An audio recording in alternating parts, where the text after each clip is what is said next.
유치권에 가면 왜요? 목적물과 채권 간의 결연성이 인정되지 않는다. 그 말은 번역하면 유치권은 안 되는 겁니다. 그런 말투하고 비슷하거든요. 근데 그런 말투를 익혀야 된단 말이에요. 그게 시험에 자꾸 나오거든요. 어렵게 내면 그게 자꾸 나온다고요. 그게 왜냐하면 그걸 연습한 사람은 알을 채고 수업 안 들어본 사람들은 그 문장 보면 무슨 뜻인지 못 알아듣는다고요. 예, 똑같은 한글인데 거기 차이가 있어요. 출제원은 그것까지 압니다. 자, 541페이지 계약 해제와 해지. 쉽게 기억할 것은 매매 계약 해제 이렇게 하시면 돼요. 이해되나요? 임대차는 내가 다음 달에 나가겠습니다.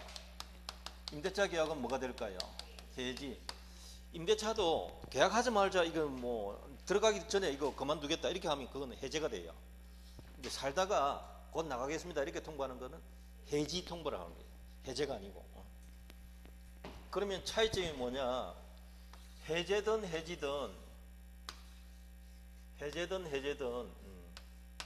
상대방 있는 단독행위다. 되시나요? 없는 단독행위다 이렇게 시험 나오죠. 해제가 이게 가장 기본이거든요. 상대방 있는 단독행위다. 도달되면 효력 바로 생기는 거 아시죠? 이게 무슨 기능이에요? 작용층, 형성권, 형성권 이런 거. 이 기본을 까먹으면 안 돼요. 그러니까 해제는 그 의사를 철회하지 못한다 이렇게 돼요. 도달되었으니까 철회 못한다 이 말입니다. 도달 전에는 철회할 수 있고요. 그럼 효과를 볼게요. 효과.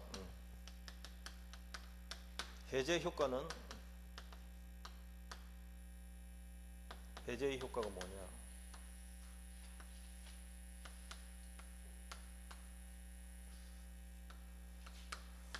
그 계약 소급해서 처음부터 무효가 돼요.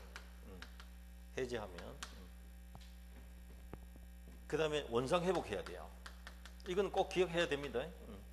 원상 회복 의무가 있고 서로 돌려주는 것인데 이게 법 조문에 동시행 관계다라고까지 있습니다. 그 다음에 이제 551조에서 손해배상 청구에 영향 미치지 않는다 이렇게 됐습니다. 이 문장도 쉬운 문장이 아니에요. 계약 해제는 손해배상 청구에 영향 미치지 아니한다. 영향 미친다는 건 무슨 말이에요? 손해배상 청구 못한다 이 말이에요. 미치지 않는다 이 말은 그건 별개로 또 할 수 있습니다. 이 뜻이에요. 손해배상 청구도 따로 할 수 있다 이겁니다. 해지는 그 효과가 뭔가? 해지는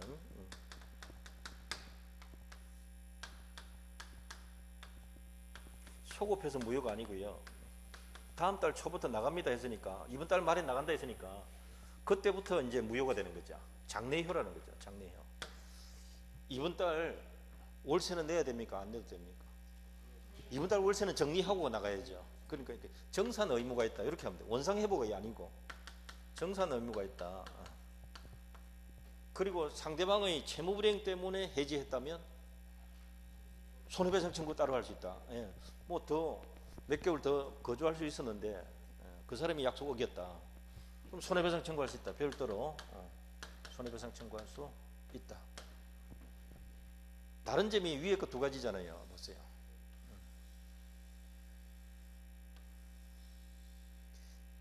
해지, 해제 무슨 행위다 지금? 단독 행위입니다. 이거 꼭 구분하셔야 돼요. 이걸 일단 공부를 꼭 하셔야 돼요. 합의 해제해도 되는가? 합의 해지해도 되는가? 됩니다. 요거는 일방적으로 통보하는 건데 요거는 뭡니까? 예, 계약하고 난 뒤에 둘이 따로 만나 또 새로운 계약이에요. 오케이. 해제하자고 새로운 계약한 거다. 해지하자고 합의한 거다. 이해됩니까 지금? 합의 나오면 이게 계약이란 말이에요. 계약. 새로운 계약이다. 계약은 어떻게 해요?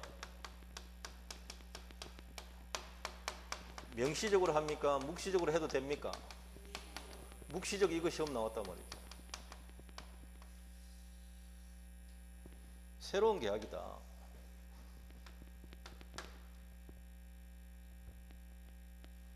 그 내용은 뭘 법에 있는 건가요? 합의한 거 압니까? 우리가 모릅니까? 두 사람 말인지 모르잖아요. 계약 내용이 따른다. 오케이. 계약 내용이 따른다. 그래서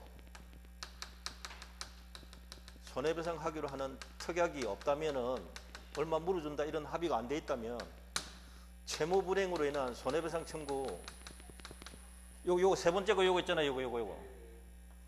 요거를 할 수 있느냐? 채무 불행을 이유로 하는 손해배상 청구 할 수 있다 없다? 못한다. 이게 시험 잘 낸단 말이에요. 이거 채무 불행 때문에 하는 겁니까? 아니죠. 새로운 생각이 있는 거죠.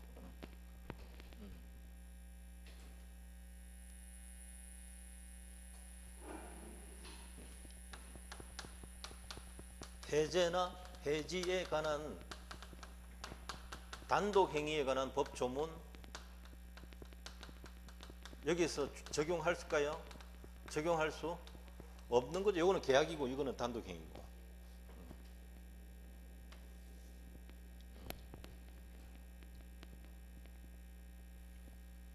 이 차이점을 공부하셔야 된단 말이죠. 자, 요거는 무슨 행위? 단독 행위. 요거는요, 계약. 성격이 좀 다르다. 끝내자 그건 같단 말이에요. 근데 하나는 단독 행위고 일방적으로 통보하는 거고, 하나는 서로 합의하는 거고.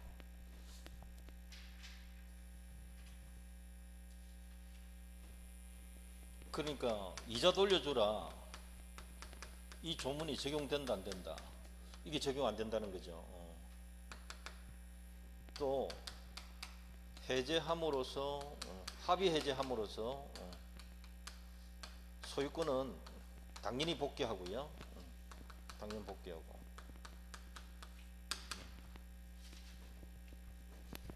또 제3자 권리 해하지 못한다. 요거는 똑같다. 그래서 소유권에 근거해서 상대방 등기 말소 등기 청구권,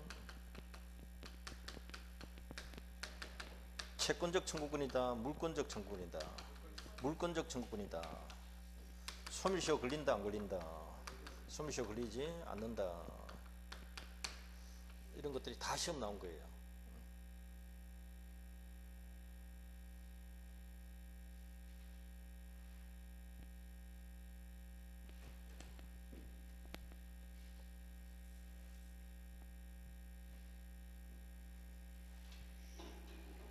자, 여러분 책의 제일 밑에 보면 해제권이란 계약 해제할 수 있는 권리다, 형성권이다. 그거 하나만 보시면 돼요. 이건 볼 게 그것밖에 없어요. 다음 페이지 보시면 합의 해제 나와 있죠. 왼쪽 페이지 합의 해제, 오른쪽 페이지는 합의 해지. 이 두 가지 꼭 읽어 두십시오.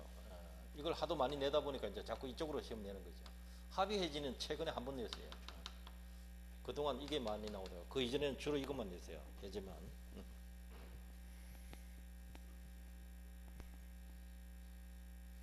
자, 합의 해제 1번은 새로운 계약이다. 그 다음에 2번은 청약과 승낙이라는 합치가 있어야 되는데 묵시적으로도 가능하다. 2번은 묵시적으로도 가능하다. 3번 합의 해제는 기존 계약을 소급해서 소멸시키는 것이다. 소급표가 있죠. 4번은 합의에 의해서 성립하기 때문에 일방적 단독 행위인 해제와는 다르다. 그래서 5번 해제에 관한 규정은 합의 해제는 적용되지 않는다. 그래서 방갈로 1번 이자 가산 의무가 없다. 따로 손해배상 청구할 수 없다. 이해되시죠? 금방 다 했잖아요. 제3자는 그대로 보호됩니다. 오케이. 지금 적은 거 거의 다 나왔어요. 자, 오른쪽에 합의 해지는 새로운 계약이고 첫째 줄 끝에 장래에 향하여 효력이 소멸시키는 것이다. 효력을 소멸시키는 것이다. 동그라미 2번은 합의 내용에 따라 결정된다. 법 조문 적용 안 합니다. 그래서 3번 이자 가산할 의무가 없다. 되시나요? 그 정도면 다 된 거예요. 자동 해제 약정해도 돼요. 이건 동그라미 2번을 보시면 돼요. 동그라미 2번에 매수인이 중도금을 약정한 날짜에 지급하지 않으면 이 계약 자동 해제됩니다.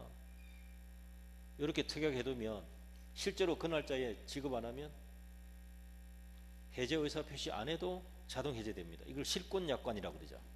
자동 해제, 실권약관. 그것도 시험 냈고요. 해제와 취소. 우리 취소 편에서 많이 했습니다. 취소는 차이가 뭐가 있어요? 취소 효과가 뭡니까? 취소의 효과.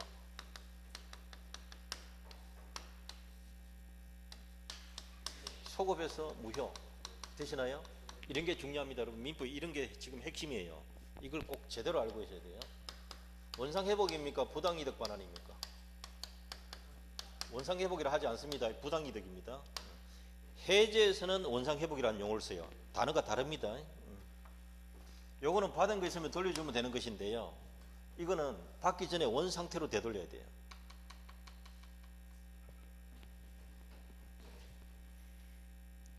원상회복이 부당이득 반환의 특칙입니다.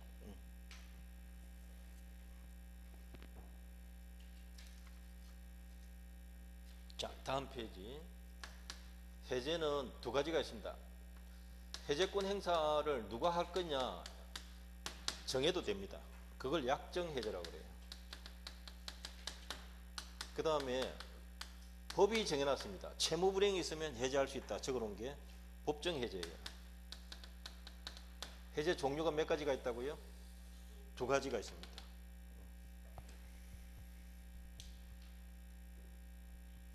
예컨대 매수인이 양도소득세를 부담하겠다 이렇게 계약할 수도 있거든요. 그럴 수도 있습니다. 계약하기 나름이니까.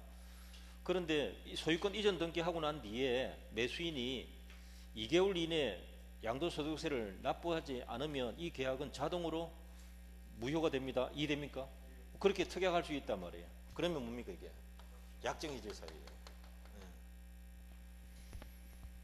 자, 그러면 그 밑에 약정해제 1, 2, 3, 4, 5번 볼게요. 1번 보세요. 특약사유 위반입니다. 특약사유 위반. 약정해제 사유가. 그 다음 2번 최고해야 해제합니까? 최고 없이 해제할 수 있습니까? 최고 없이 해제할 수 있다. 그게 한번 거론된 적이 있고요. 3번 부수적 의무 위반 이유로 해제된다 안 된다? 그건 안 됩니다.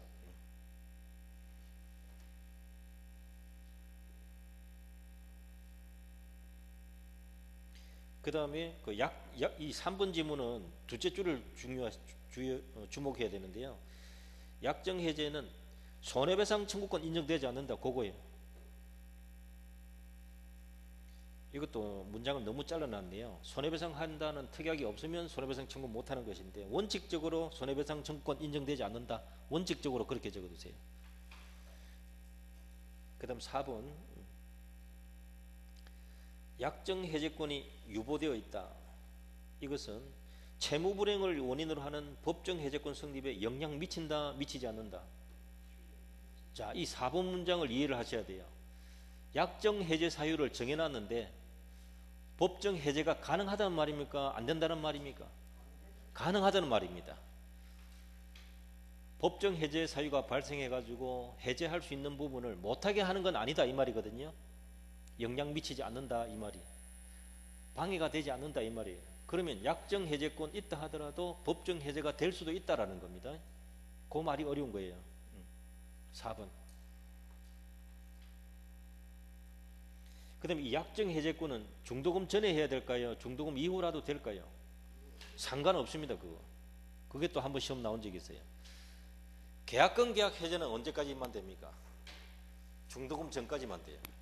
그거하고 구분해야 돼요. 계약권 계약 해제는 중도금 전까지. 약정 해제 사유는 특약으로 정해놓은 사유가 발생하기만 하면 해제할 수 있는 거라서 중도금 이후라도 상관없다는 겁니다. 이 문제는 4번하고 5번을 조심해야 돼요. 3번에 손해배상 청구 따로 못한다는 거. 자, 법정 해제는 오른쪽에 그 도표 보세요. 1번 뭡니까? 이행지체. 그 다음 이행불능. 그 다음에 4번에 미리 거절의사 표시했다. 1번, 2번, 4번은 최고해야 됩니까? 없이도 됩니까? 1, 2, 4번은 최고 1번만 최고가 필요하고요. 2번하고 4번은 최고가 필요가 없습니다. 적시 해제다 이 말입니다.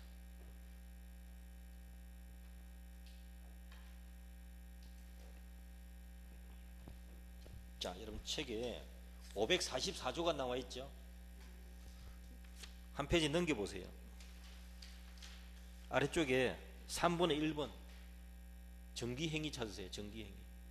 개념봅니다. 정기행위란 이 사람이 법 조문을 지금 빼버렸어요.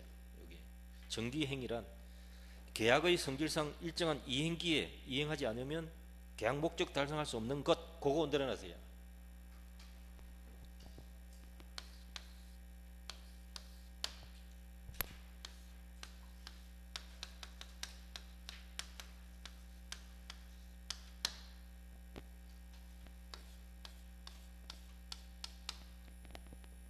계약의 성질상 일정한 시기에 이행하지 않으면 계약 목적 달성할 수 없는 걸 무슨 행위? 정기행위. 그게 아니면 전부 보통 채무입니다. 그래서 채무불이행은 우리 민법 조문에 채무불이행은 민법 조문에 544, 45, 46 조문이 3개인데요. 크게 보면 종류가 2가지다. 544, 545 이 조문은 제때 안 주고 있다. 늦어지고 있다. 그걸 뭐라고 해요? 이행지체가 있어요. 이행지체. 늦어지고 있다. 늦어지고 있다. 546조는 이행불능이에요.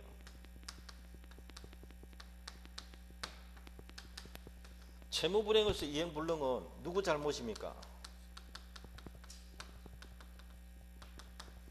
채무자 기책사유로라고 해야 돼.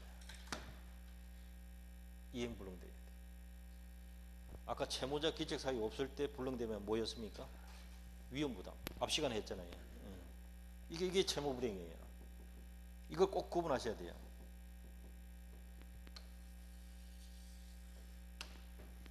이행지체는 2가지가 있습니다. 지금 요거 정기행위를 지체하는 수가 있고요. 보통의 채무를 지체하는 수가 있어요.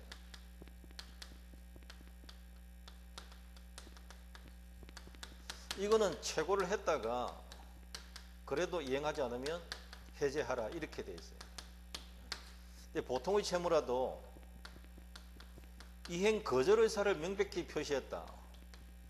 이행 거절 의사를 표시했다. 그러면 최고할 필요 있습니까? 없습니까? 없죠. 적시 해제란 말이죠. 근데 정기행위는 날짜 시간 지나면 최고할 필요가 없어요. 이거는 적시 해제 사유예요. 이행불능도 적시 해제 사유예요.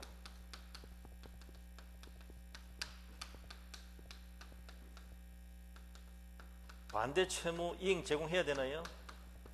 이행 제공할 필요도 없어요. 자, 최고해야 되는 건 뭐 있습니까? 이거 하나밖에 없어요. 지금 복잡한 것 같아도요 2개를 기억하세요. 채무불이행이 뭐가 있다고 민법에? 오늘 이거 기억하라. 딴 거 기억하지 말아요. 늦어지거나 못 주게 되거나 둘 중에 하나다 이 말이에요. 조문이 3개인데 2개는 지체고 1개는 불능이다.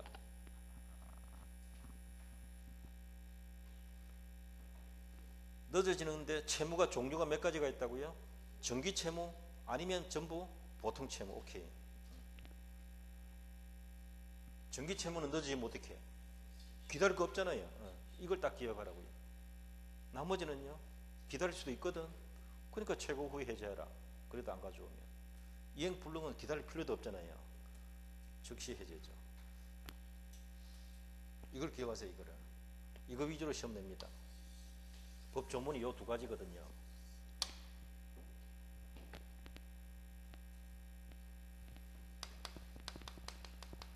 부수적 채무 불이행을 이유로 주계약을 해지할 수 있는가? 해지할 수 있다 없다? 못한다는 게 판례 다수설이. 사정 변경을 이유로 해지할 수 있는가? 해지 못한다는 게 대부분 판례가 있어요. 예외적으로 가능할 수도 있습니다는 판결이 2003년도에 나왔는데요. 이건 원칙 안 된다. 해지는 되느냐? 확정 채무를 보증했다가 퇴사 후에 이제는 임원이 아니라고 해지하자. 해지된다 안 된다? 안 된다. 불확정 채무는요. 불확정 채무는 보증 후에 퇴직하고 나면 이제 보증계약 해지하겠다. 된다 안 된다? 된다 판례가 있어요. 이론적으로 불완전 이행이 있는데 불완전 이행은 10개 배달 주문했는데 8개 가져왔다 이 생각하세요. 2개 부족하다 이 말이죠. 불완전 이행의 경우에는 완전 이행이 가능하다. 더 가져올 수 있다. 못 가져온다. 나누면 돼요. 학설이라서 잘 안 낸단 말이에요. 완전 이행이 가능하면 가져온다 해보는 거죠. 뭐. 그래도 안 가져오면 해제하면 되고요. 이렇게 하는 거죠. 더 없습니다 하면요. 아예 즉시 해제해도 된다. 되시나요? 이 정도가 단데 채권자 지체는 채권자가 제때 안 받고 있다는 건데 채무불이행으로 하면 최고 후 해제 쪽입니다. 여기서는 그런 절을 안 하고 있네요. 어느 게 포인트라고요? 이행지체와 이행불능 요걸 알아두셔야 돼요. 먼저 이거는 학설 쪽이란 말, 학설 판례 쪽이란 말이에요.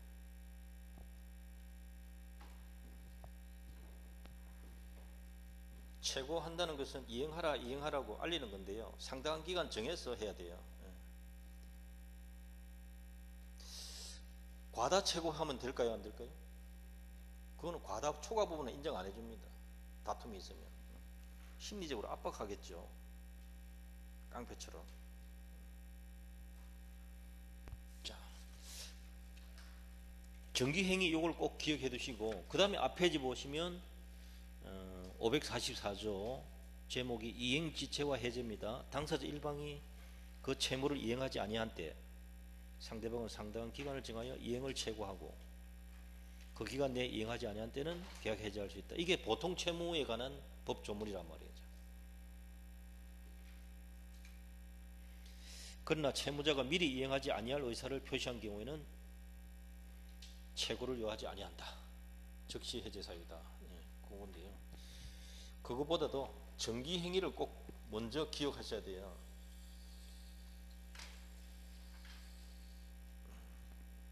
보통 채무는 최고 후 해제다. 거절 의사 표시하면 최고 안 해도 된다. 이렇게 하시면 되고요. 547페이지 보세요. 제일 위에 이행불능 제목이 있습니다. 이행불능. 법조문 546조인데요. 채무자의 책임 있는 사유로 이행불능이 발생한 때 채권자는 계약을 해제할 수 있다. 즉시 해제 사유다. 법조문의 첫째 줄이 잘 다시 보세요. 누구의 책임 있는 사유로 이행불능되었습니까? 그걸 주의하셔야 돼요. 이행불능을 외우면 안 돼요. 채무자 책임 있는 사유로 이행불능이다. 그렇게 기억해야 돼요. 채무자 책임 없는 사유로 이행불능 될 수도 있거든요. 그거는 뭐였습니까? 그거는 위험부담이에요. 그걸 꼭 구분해야 된다 이 말이에요. 채무자 책임 있는 사유로 이행불능 되었다. 이게 채무불이행이에요.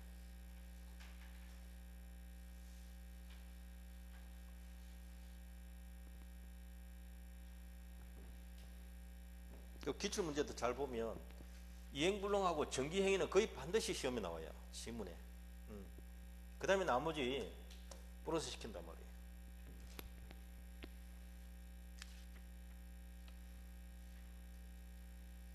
자, 1번, 2번 보세요. 2번. 그 밑에, 바로 밑에. 2번. 최고나 반대급부 제공할 필요 있다 없다. 왜? 즉시 해제 사유니까. 그걸 좀 읽어 두시고요. 그 다음에 3번 이행불능으로 인한 손해배상 청구 따로 할 수 있거든요. 해제뿐만 아니라 손해배상 청구. 손해는 언제? 계약 당시 손해입니까? 불능 당시 손해입니까? 오케이, 불능 당시 손해. 불능 당시 시가상당 손해 되시죠? 자, 4번 제목이 전보배상입니다. 전보배상이란 뜻이 채무불이행으로 인한 손해배상을 전보배상이라고 부릅니다. 말뜻이 그냥. 다른 말로 하면 이꼴로 해가지고 이행이익 하세요. 이행이익. 첫째 줄 끝에 보세요. 본래의 채무 이행에 가름하는 손해배상. 이게 이행이익인데, 즉 전보배상 청구할 수 있다. 같은 말이에요. 5번 이게 시험에 한번 나오는데요. 매매 대상 부동산에 가압류가 되어 있는데 가압류가 말소되지 않고 있었다. 채무불이행입니까? 이전 등기할 때까지 말소시켜 주면 돼요. 그러니까 채무불이행이 아니거든요. 가압류 있다는 이유로 해제 사유 이다 아니다? 아닌 거예요. 그 이야기예요. 가압류를 무수하는 사람은 이런 행동 할 수도 있겠네요. 보니까 별거 아니에요. 제일 밑에 동그라미 2번도 마찬가지예요. 매매 목적물에 다른 채권자가 강제 경매 신청해 준 사건입니다. 경매가 되어버렸으면 다른 사람한테 낙찰돼 버리겠지만 진행 중인 상태에서는 아직 소유자가 바뀐 거 아니죠. 그러면 진행 중이라 하더라도 돈 갚고 이거 취소시키면 되거든요. 그러니까 아직 채무불이행은 아니다 말이죠. 이건 아직 시험에 안 나온 겁니다. 그래서 마지막 문장 매수인은 이것을 이유로 계약 해지할 수 있다 없다? 없다. 해제 사유 아니다라는 겁니다. 채무불이행 아니다라는 거죠. 다음 페이지 보시면 4번의 2번 보세요. 미리 이행 거절 의사 표시한 겁니다. 4번의 2번 한 3번 나왔죠. 최고할 필요 없이 계약 해지할 수 있다. 3번도 시험 나온 거예요. 이행 거절 의사 표시가 적법하게 처리됐다. 그럼 이행 거절 의사가 없었다 하고 같아야 그러면 최고 후 해제하면 되는 거예요. 여기 2번 3번 그걸 봐두시면 됩니다. 갈로 2번 3번.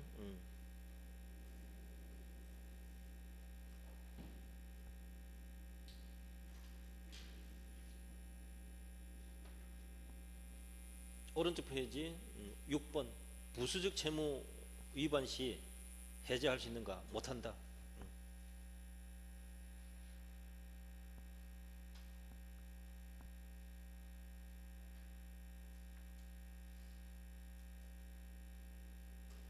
사정 변경으로 인한 해제할 수 있는가? 안 된다는 게 원칙입니다. 그런데 2007년도 대부분 판례가 지금 나와 있네요. 예외적으로 인정하겠다. 그게 갈로 2번에 사정 변경으로 인한 해제 요건 이렇게 해서 동그라미 1, 2, 3, 4번에 있습니다. 보겠습니다. 1번 계약 성립 당시 당사자가 예견할 수 없었던 현저한 사정 변경이 발생하였고 그러한 사정 변경이 해제권 취득하는 당사자에게 책임 없는 사유로 생겨야 된다. 계약 내용의 구속력을 그대로 인정한다면 그대로 계약한 대로 하라고 한다면 신의 측에 현저히 반하는 결과가 생긴다. 그러면 계약 준수 원칙의 예외로서 인정되는 것이다. 이때 여기서 말하는 사정 변경이라 할 때 사정은 뭐냐? 계약의 기초가 되었던 주관적 사정입니까? 객관적 사정입니까? 객관적 사정 변경이라 합니다. 주관적 개인적 사정을 의미하는 건 아니다. 그 마지막 4번이 변호사 시험에 나왔던 지문이에요. 그래서 바로 밑에 3번입니다. 지방자치단체로부터 매수한 토지가 공공용지에 편입되어서 뭐 도로 하천에 편입된다 생각하시면 돼요. 공원 등에 매수인이 의도한 음식점 건축이 불가능하게 되었다. 이게 객관적 사정 변경이냐 주관적 사정 변경이냐? 주관적인 것이라는 거죠. 그래서 사정 변경을 위해 계약 해제할 수 있다 없다? 없다. 그 사건인데요. 자, 543조 법 조문 보세요. 550페이지에 있습니다. 이 조문 두 개는 반드시 읽어야 되거든요. 계약 또는 법률의 규정에 의하여 당사자 일방이나 상방이 한쪽이 또는 양쪽이 해지 또는 해제 권리가 있는데 그 해지 또는 해제는 어떻게 한다고요? 상대방에 대한 의사표시로 한다. 도달되면 효력이 생기니까 형성권이다. 상대방이 있는 단독행위다 이 뜻입니다. 해제 의사표시는 철회하지 못한다. 도달 후에는 철회 못한다. 이 뜻입니다. 해제는 무슨 행위? 상대방 있는 단독 행위. 도달되면 효력이 생깁니다. 형성권이다. 이 뜻이에요. 자, 547조인데요. 당사자 일방 상방이 수인일 때, 여러 명일 때 계약 해지 해제는 그 전원으로부터 또는 전원에 대하여 해야 한다. 1대1로 할 수 있다라는 특약이 없으면 모두에게 해야 된다. 이 말입니다. 이걸 해제권 불가분성이라고. 불가분성. 이 불가분성 조항이 강행 규정이 아니고요. 임의 규정입니다. 임의 규정. 임의 규정인데 특약으로 달리 해도 되는데 특약이 없으면 전원으로부터 전원에 대하여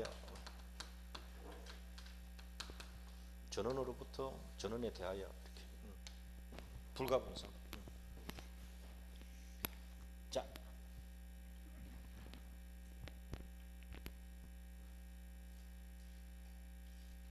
여러분 그 밑에는 일방적 의사표시라고 해서 형성권 적혀 있는데요. 갈로 1번에 조건 붙일 수 없다 했죠. 동의가 있으면 조건 붙일 수 있어요. 그게 시험에 한번 나왔습니다.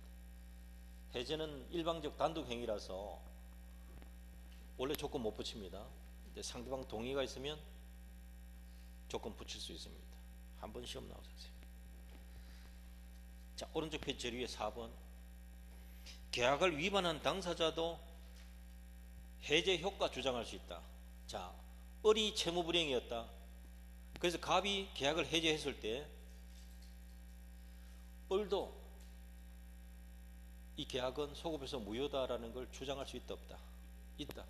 한 사람만 해제하면 양쪽에 해제된 거거든요. 그래서 그래요. 그 4번 지문이 한두 번 출제된 겁니다. 참고하시고. 불가분성 금방 했고요. 임의규정이다. 자, 그 밑에 548조 조문 보세요. 당사자 일방이 계약을 해제한 때 각 당사자는 그 상대방에 대하여 무슨 의무가 있다? 원상회복 의무가 있다. 제3자 권리 해하지 못한다. 이게 굉장히 중요한 겁니다. 손해배상 청구에 영향을 미치지 아니한다. 되시나요? 소급해서 무효가 되기 때문에 원상회복해야 되는 겁니다. 이게 원상회복한다는 것은 처음으로 되돌린다는 거예요. 그러니까 소급해서 무효가 되는 거예요. 같은 말이에요. 손해배상 청구에 영향을 미치지 않는다는 말은 별도로 손해배상 청구도 할 수 있다 이 말입니다. 해제만 해도 되고 손해배상 청구만 해도 되고 둘 다 해도 되고요. 이해됩니까?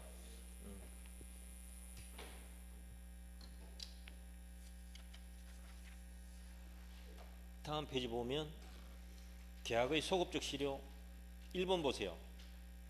물권의 자동 복귀 등기 없이도 소유권은 자동 복귀됩니다 해놨죠.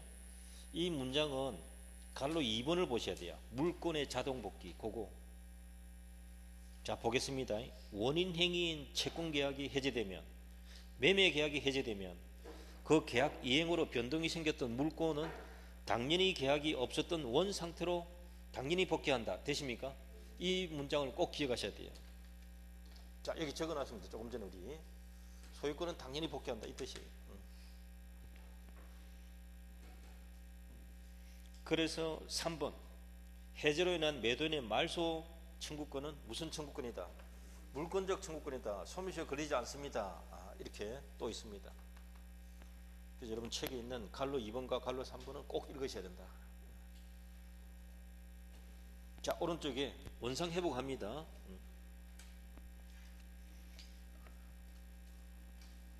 계약이 없었던 상태로 되돌리는 걸 원상 회복이라 합니다. 2번 보세요. 2번. 부당이득 성질을 가진다 해놨죠. 원상 회복이 부당이득 성질을 가진다 했잖아요. 이렇게 하세요. 특칙. 부당이득의 특칙이.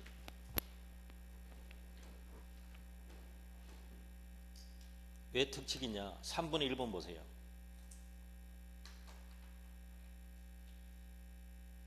첫째 줄 끝에 부당이득에 관한 특별규정이다. 그 말 나와 있죠. 이 이익의 반환 범위는 현존 여부, 선의악이 불문하고 언더라인 받은 이익 전부 받기 전 상태로 되돌려야 되기 때문에 받은 거 무조건 전부다 이 말입니다. 그거 시험 냈고요. 사용 이익까지도 반환해야 됩니다. 사실은. 그 다음에 3번에 1번 보세요. 금전 반환할 때는 뭐도 가산해라? 이자도 붙여라. 이자가 무슨 성격이냐? 2번 연체의 지연배상이냐 부당이득이냐?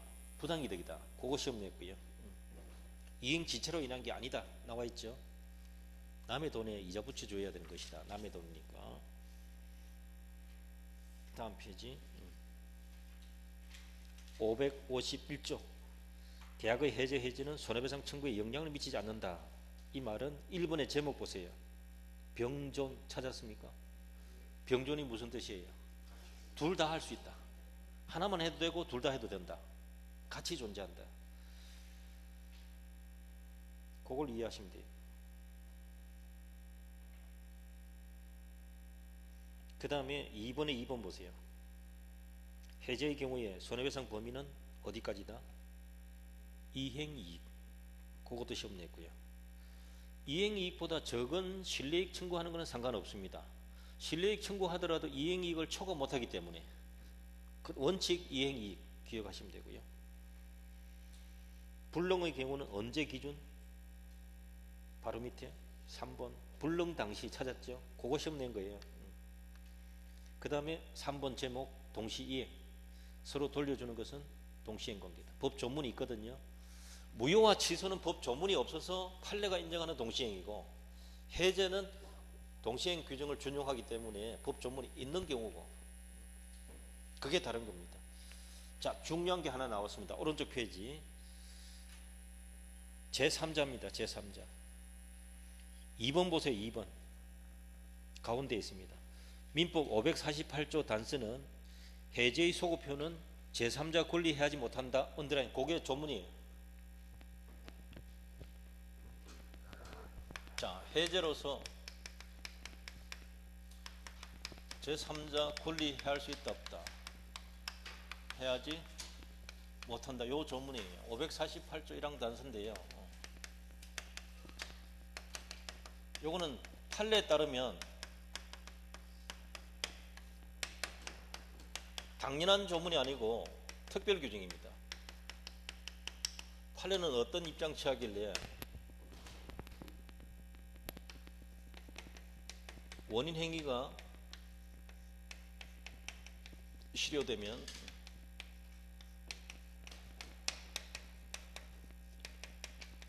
물건은 당연히 복귀한다. 요것 때문에.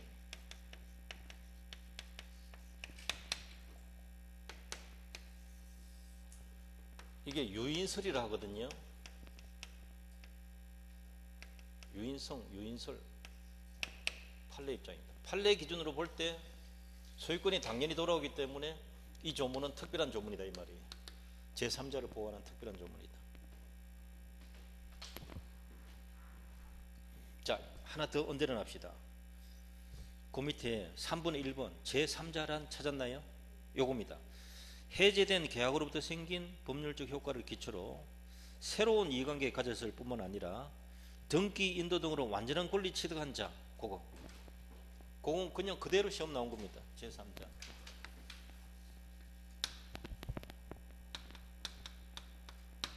등기 인도 등으로 완전한 권리 취득한 자.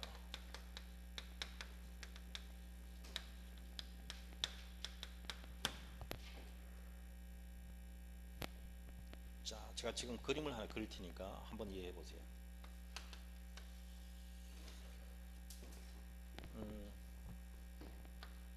2월 5일 날 갑과을이 토지 매매했습니다. 이날 계약금 지급했고요. 2월 20일 날 중도금 지급했습니다. 그렇게 하기로 하고 3월 1일자로 이전 등기 요구했습니다. 합의를 했단 말이에요. 그리고 3월 15일자로 잔금 주기로 약속했다. 이해됩니까? 중도금 줬는데 이전 등기 요구했기 때문에 이날 이전 등기 해줬습니다. 그러면 지금부터 누구 명의로 등기가 넘어가 있습니까? 을 명의로 등기가 넘어가 있다는 거예요. 이해되시나요? 잔금을 3월 15일 날 주기로 했는데 잔금을 안 준 거예요. 이게 뭐예요? 채무불이행.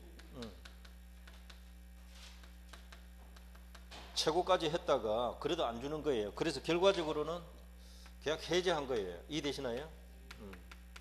해제 통보했단 말이에요. 해제 통보하는 순간 이 계약은 소급해서 무효가 된다. 이해됩니까 지금? 이 부동산 소유권은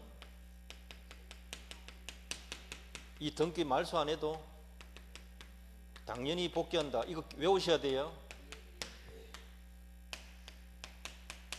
그러니까 갑소유죠.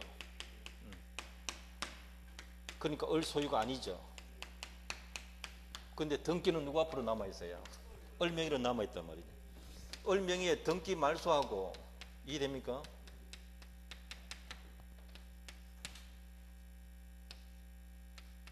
갑은 받은 돈이 있으면 대금 돌려줘야 되잖아요. 이게 무슨 관계?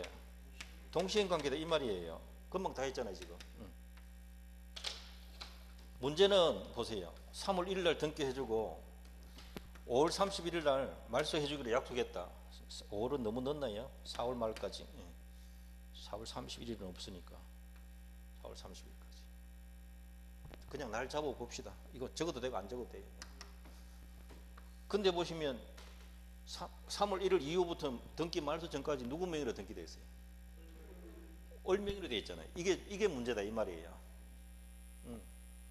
이 부동산 누구 거냐 이 말이에요.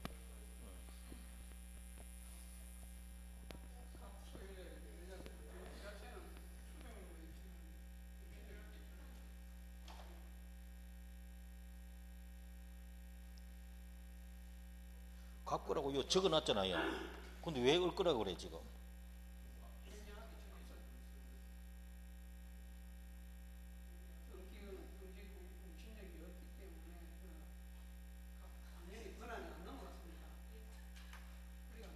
내가 수업 중단하고 저기 큰 스님 어디 계시죠? 불상인데. 아니 여기 행사까지 너무 멀어. 여기 가빠이 갔다 와야 돼. 금방 해제했잖아요. 누구 거예요? 어른 소유권 있다 없다? 이런 걸 무권리자라는 거예요.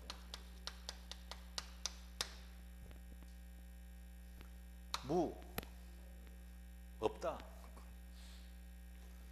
근데 병이 볼 때는 권리 있는 것처럼 보이죠. 등기가 돼 있으니까. 이때 샀단 말이죠.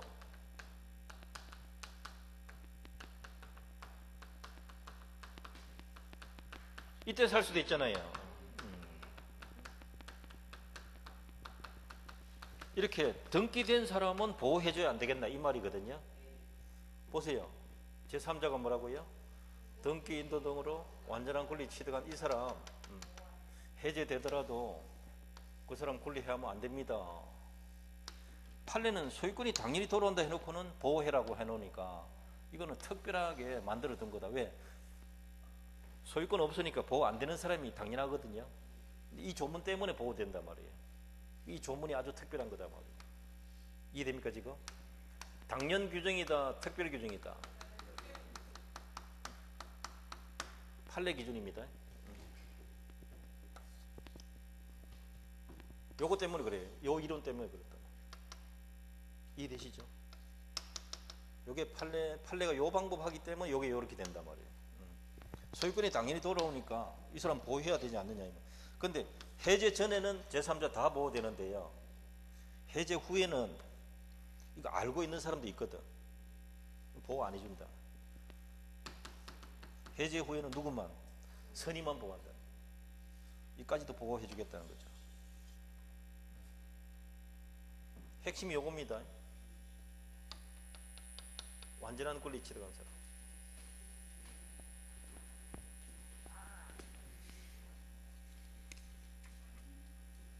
그래서 여러분 책에 보세요. 제일 밑에 2번에 1번 방갈로 1번 보세요. 매수인으로부터 다시 매매 계약하여 소유권 이전 등기 받은 사람, 등기 받았으니까 다 보호됩니다. 이게 시험 제일 많이 나온 거란 말이다 이 말이죠. 다음 페이지 보세요. 2번 제목, 매수인으로부터 임대하여 대항력 갖춘 임차인도 보호됩니다.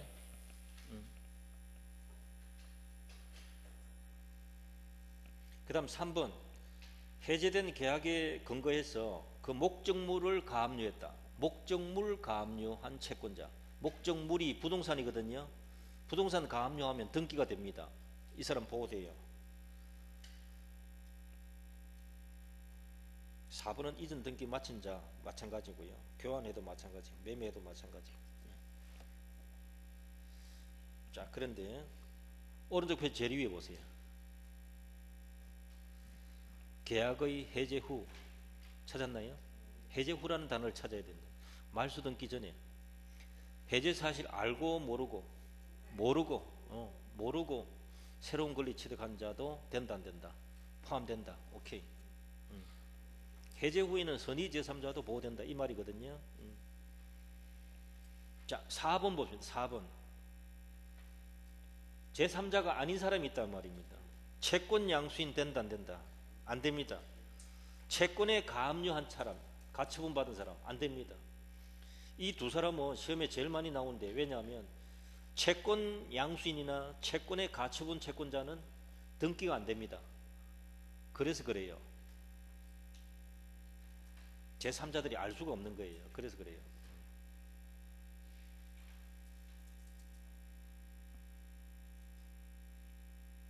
(3번은) 등기 안 해둔 상태였기 때문에 보호가 안 되는 거예요. 처음부터.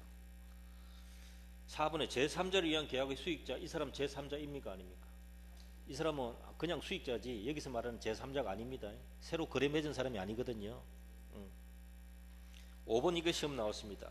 토지 매매에서 매수한 자가 신축한 건물을 매수해서 등기 마친 사람. 처음에 매매는 뭐가 매매였습니까? 토지였잖아요. 그 토지 매매가 해제되었을 때 거기서부터 새로운 계약 맺은 사람이 나야 되는데, 그 위에 건물 짓고 건물 산 사람, 이건 별개입니다. 이해됩니까 지금? 건물 매수인은 별개입니다. 해제 대상이 토지거든요. 전혀 관계없는 거예요.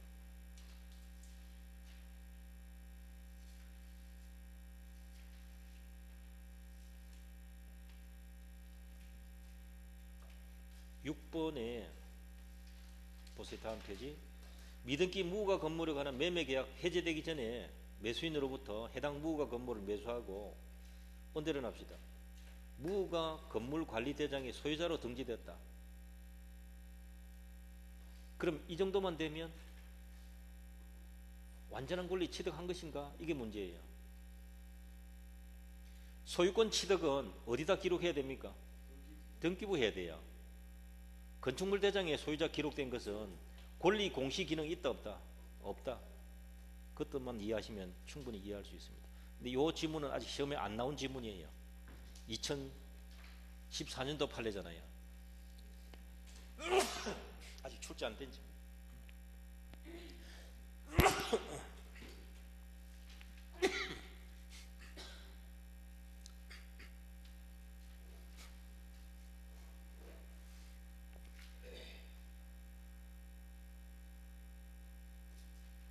자, 제일 밑에 그 552조 보면 해제권 행사 기간을 정하지 않았다.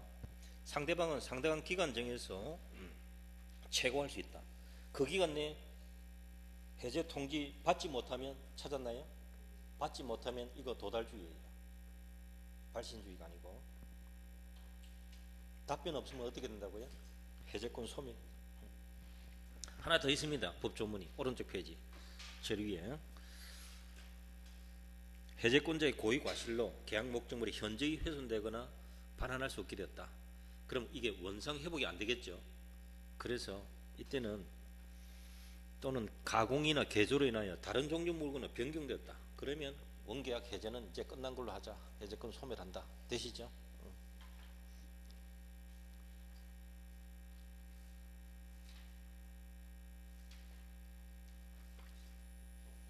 해지는 다음 페이지 보세요.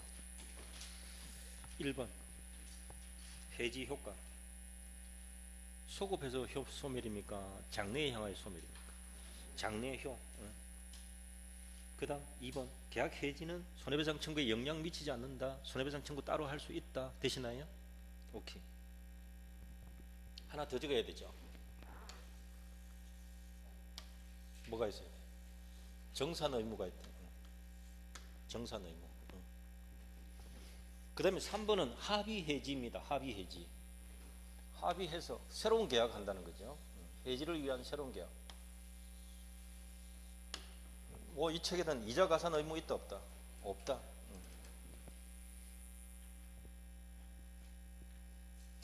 합의 해지는 계약이다. 자, 거기까지 하고요.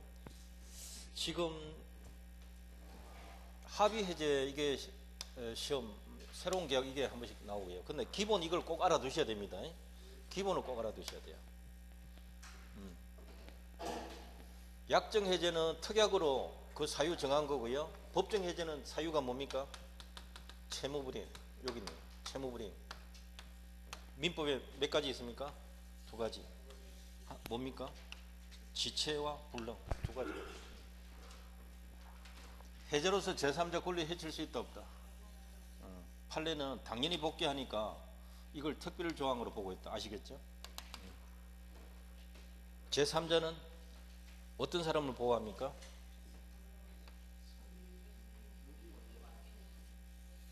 등기 인도 등으로 완전한 권리 취득한 사람. 해제 후에는 선의자도 포함시킨다. 누구는 아까 해당 없었습니까?